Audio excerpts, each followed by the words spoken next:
All right, thank you for joining us on the sidelines of the 2025 Africa CEO Forum happening right here in Abidjan, Ivory Coast. My name is Larte. Business leaders, thought leaders, as well as captains of industry have gathered all here just to discuss how the state and public sector can form synergies to ensure that Africa realizes the transformation it so desires. My name is Larte. Thank you for joining me. And joining me right now is the Group CEO of Telecel, which happens to be one of the mobile communication networks operating right here in Ghana. I've caught up with him. He's Damush, Group CEO Telecel. We'll be talking about the African market and then what his plans are for the Ghanaian industry as well. And Mo, thank you for joining us here on the sidelines of the 2025 Africa CEO Forum. I hope you are doing well. Yeah, all great. Thank you for having me here. All right, always a pleasure to speak to you because you are one of the leaders when it comes to telecommunications operations right here in Ghana. But let's begin on the African continent. You operate in about 6 countries right here in Africa. Yeah, we are currently in 5 countries actually. Right. So we are mostly in West Africa, Central African region, and of course we're planning to expand in more countries. I see, which Ghana happens to be one of the areas in which you operate, isn't it? Of course, also Ghana is our flagship country, considering the size and also the potential of the market. I see. But on that bit of potential, you are here at the 2025 Africa CEO Forum. What kind of partnership investment are you looking at? Yeah, I mean, currently the Ghana is attracting a lot of attention, especially with the stability that it's gaining with the new, I would say, macroeconomic environment. And of course, the telecom sector will be impacted by that attention. And definitely, we're here to communicate with all stakeholders, with all investors, with all banks about the situation in Ghana, also about the improvements that we had lately, and especially when it comes to the telecom sector and to our industry, and also to seek their attention and also their support for the industry and investing in the country. Just like the old good days. I see. So you are pretty much upbeat about the new economic environment in terms of the economy.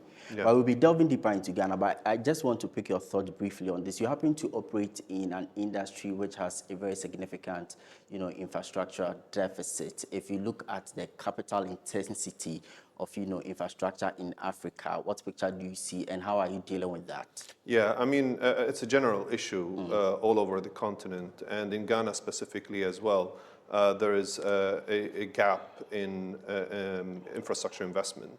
And this is the matter that we keep raising with all investors, and especially with institutional funds. And for example, we started to gain attention from new institutional funds coming into the continent. For example, I've just heard lately from EBRD that they're willing to start in Africa this year, which is great news. And of course, these type of investments to cover the infrastructure investment gap would be essential for the improvement of the infrastructure. Now, specifically in Ghana, we have a huge gap in investments. The company is underserved, is invested for the last years, but we started to gain momentum. So, for example, with Telecel Ghana entry into the market, we've launched 400 4G sites in the first year.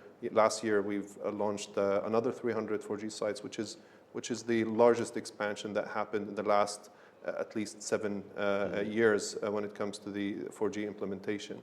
And of course, we intend to expand another 2,000 4G sites in the coming a few years as well. You had earlier mentioned that you operate pretty much in the West African sub-region.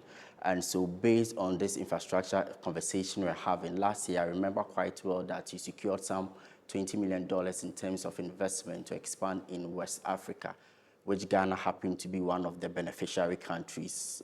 How is that going? Yeah, this is maybe one of the investments that was announced, but of course there were other investments that were made, and Ghana currently is where we're putting most of our investments. We've contributed so far more than $35 million into the company. We're planning also to invest more money this year, more injections this year, and we are continuing to support the company for the coming years. I mean, and of course, now with the new macroeconomic situation that is improving, more and more investments will come in.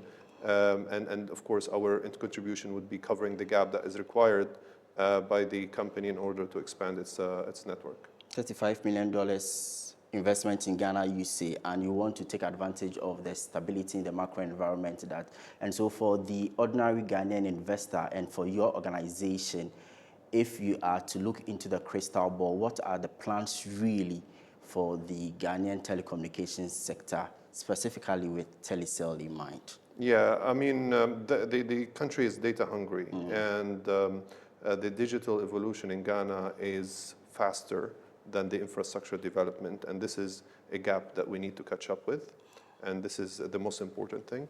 And of course, investing in digital technology is also another important aspect. We are doing a lot of investments in AI-driven solutions. We are putting a lot of investments as well and focusing a lot on Telecel Cash. We're going to start providing loans that are driven by credit assessment through AI for the customers of Telecel Cash, and this is going to be launched very soon this year. So we have several aspects in the industry that we are focusing on currently, and including the digital, of course, digital investments. I see quite interesting point you raised there, but is the private sector actually leading the way? And on the sidelines of the Africa CEO Forum, how do you think that the private sector, including your organization, will help with the digital economy that we have on the continent? Yeah, currently, the main players on the continent in our industry are private players. And of course, they're supported by the regulations and also by the regulatory framework within each country, which differs from one country to another. Of course, in Ghana, the dynamic of the regulatory authority and also of the government is a special one, and also there's a good attention to the industry. Definitely, there are always rooms for improvement, and we seek for those improvements through communication, continuous communication between the private sector and the government authorities. And at the same time, to improve, of course, the environment required to bring more investments and also to bring more room for new products, for new services. Of course, the liberalization of the industry is one of the key elements that would allow more improvements, and it would give more flexibility for the private sector to improve certain areas. And we are getting there somehow through some of the regulations, and we are, of course, planning to improve those through continuous suggestions and communication with the authorities. You see a lot of opportunities on the continent, per what you are saying, but also you've driven a lot of organizational as well as operational and structural transformation in Telecel. And so if I want to find out from you, what sense do you get in terms of the challenges on the continent? What would you say is your biggest challenge as far as the telecommunications sector in Africa is concerned? Yeah, the biggest challenge that the continent has currently is the power resources, and which has a huge impact on the prices, whether the prices provided for the customers or for the cost of the operation itself. And that part is where we have a big gap, and this is where the biggest challenge lies, right? Currently, we invest in, to allow sustainable connectivity, we invest in 3 different layers in order to ensure that sustainability, while in Europe, for example, you don't need to do all these 3 layers. 1 layer is enough and important to ensure the sustainability. So this challenge is putting the private sector under the pressure of putting more capex on power, and at the same time facing a lot of challenges with the sustainability of the connectivity because of some of the power outages. Of course, people from the cities, sometimes they might not feel it like also people from other areas. And of course, we believe that in the right of everyone to receive the same level of connectivity and the same level of quality that everyone deserves. But this challenge you allude to, how do we fix it? And what kind of support will you expect from government and authorities at hand to help you deal with some of these challenges? Yeah, There are different ways, of course. One, the government, as we currently see in different governments, focus on the power investments with the indirect benefits of those investments on various sectors, including the telecom sector. A second one is, of course, for certain industries like the telecom industry, where it's so much relying on power and power prices, subsidizing the power cost or finding a kind of support on the cost coming from the government will definitely and directly benefit the end users in terms of quality, and at the same time in terms of availability, in terms of income for the government from the telecom sector, which I believe also is a good contributor to the economy in any given country. Interesting. Let's talk about competition now. The telecommunication industry is a very competitive one, and if you look at your competitors in the sub-region or even Ghana where you operate, what will you say, or how are you approaching the competition in terms of new ideas, in terms of collaboration, in terms of infrastructure changes and all that? How are you bracing yourself in this era of competitive telecommunication industry? Yeah, the main competition today is about how you can provide a better service for the customer. This is the main competitive element that is currently in the market. Second one is how to provide value-added services that integrates with the daily life of the users. Because currently every business, every individual is dependent on the network and on the availability on the network in order to do their daily work. We are focusing at Telecel mainly on the quality of service. This is our main focus. And as well in combining that with new digital services that would enhance people's lives. So for example, we've launched Telecel Play, which is a platform, which is a super app platform.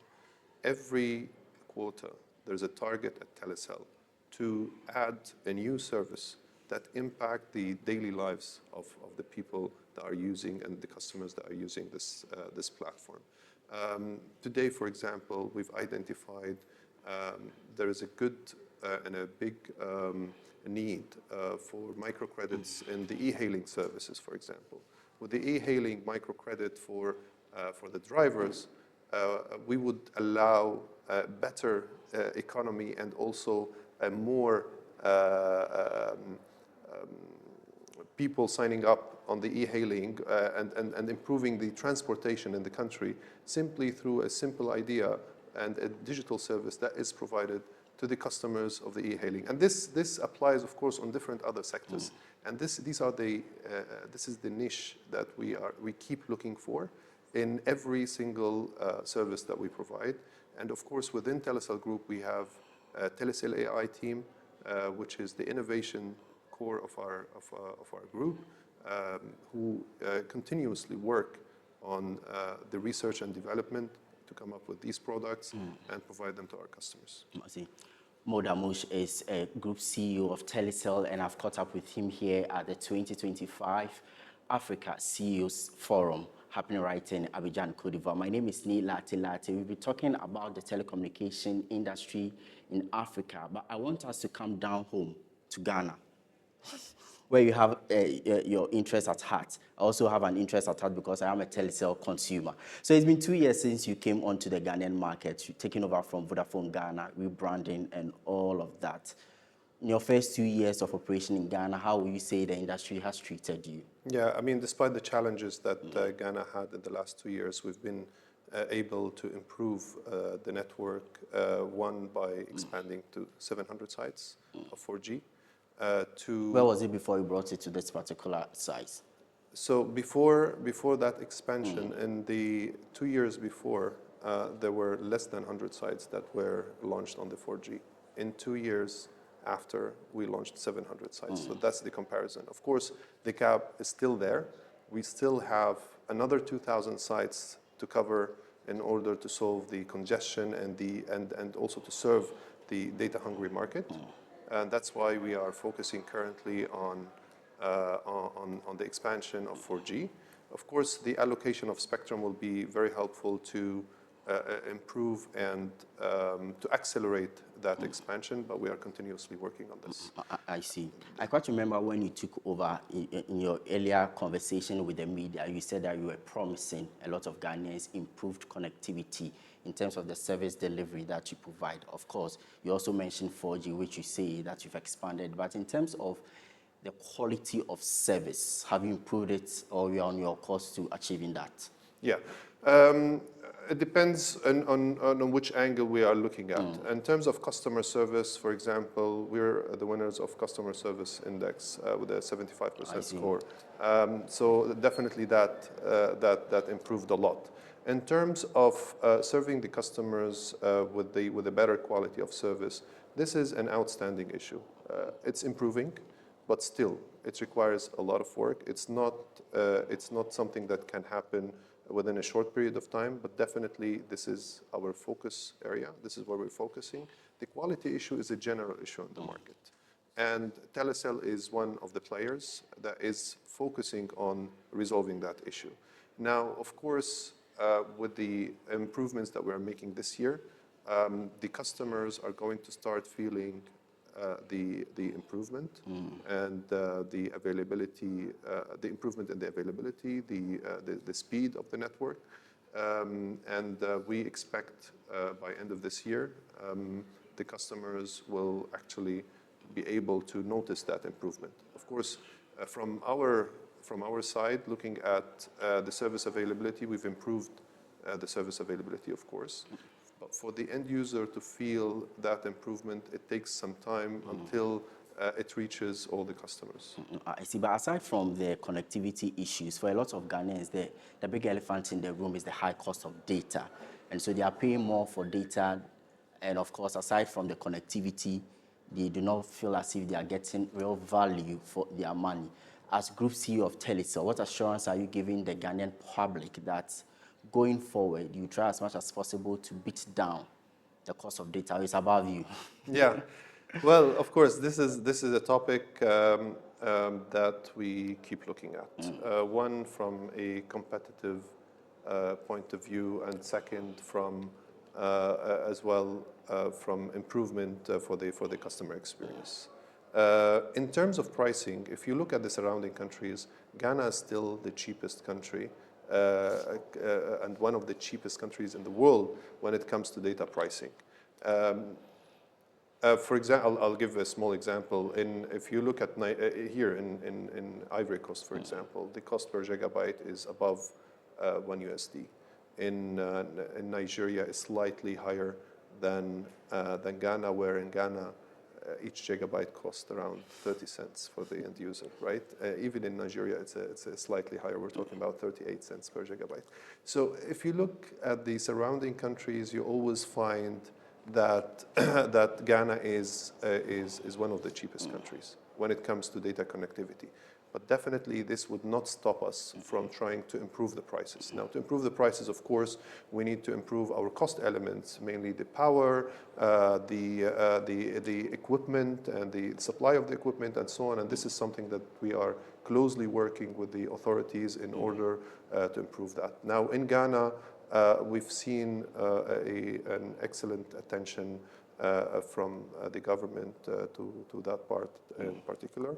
And we are aiming to have more and more communication with the authorities in order to find ways on how to improve the price for the end users. I see. Last question to you. I'm sure you're aware of the recent issue of, data cybersecurity breaches being experienced by a lot of companies in the country and even on the continent. What's your plan in terms of safeguarding the network integrity of Telecel? Do you have any ideas in mind? Yeah, I mean, we have a very strong cybersecurity team.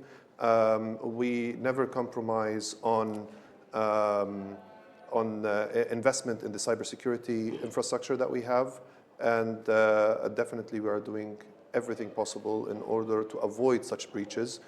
In the history of our company, at least as Telecel Group, we don't have any recorded breaches when it comes to the information of the customers due to the strong attention to that part of our network and our infrastructure. All right, thank you so much, Mo. I'm so grateful for speaking to us here on the sidelines of the Africa CEO Forum. I wish you well, and I hope to see you in Ghana very soon. Thank you. Thank you. I'll be soon. That has been our conversation with the Group CEO of Telecel. My name is Larte. Thank you for tuning in.